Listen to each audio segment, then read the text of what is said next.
हे जे दिसायला लागले मित्रांनो, हे संपूर्ण नवीन स्ट्रक्चर मध्ये बांधलेलं, परंतु आता हे विटामध्ये आणि वाळूमध्ये बांधलेलं आहे. परंतु हे जे खांब दिसतोय आपल्याला, हा जुना आहे. एकदम जबरदस्त पद्धतीचं या ठिकाणी आपल्याला इंटेरियर पाहायला मिळते. जुनं इंटेरियर, कशा पद्धतीनं भक्कम पद्धतीचे खण आहेत या ठिकाणी. आजही त्यांना काहीही झालेलं नाही. आपण परळी या ठिकाणी आज आलेलो आहोत हा सुंदर पद्धतीचा वाडा पाहण्यासाठी.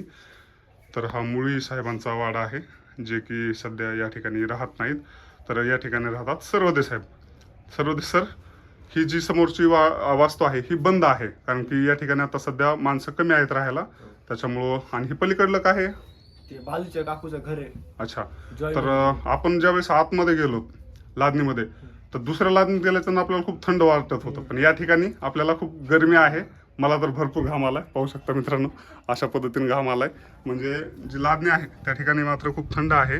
आणि लादणीच्या जर आपण वरच्या मजल्यावर जरी गेलात तरी आपल्याला या ठिकाणी गरमत आहे.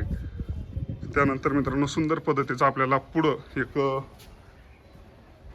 वाडाचं पुढची बाजू पाहायला मिळत आहे.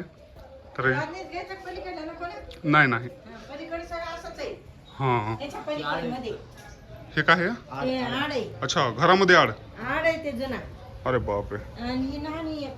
तर या ठिकाणी मित्रांनो जुना आड आपल्याला पाहायला मिळत आहे. तुम्ही पाहू शकता, खूप खोलवर अशा पद्धतीचा हाड आहे. पाणी याच्यामध्ये आता?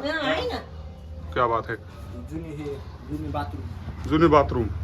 क्या बात आहे. आणि हे काय होतं वरी? राहायची घर. अच्छा, या ठिकाणी पण राहायचे का लोक? राहायचे ना. आणि सगळे तिथले मेलेले तर कोणी नाही, त्यांचं आहे पण एक जण आहे तिकडे अमेरिकेच्या तिकडे. अमेरिका? अमेरिकेला राहायचे. बापरे. त्यांच्या जागेचे त्याला नोकरी नाही, ते गेले तिकडं.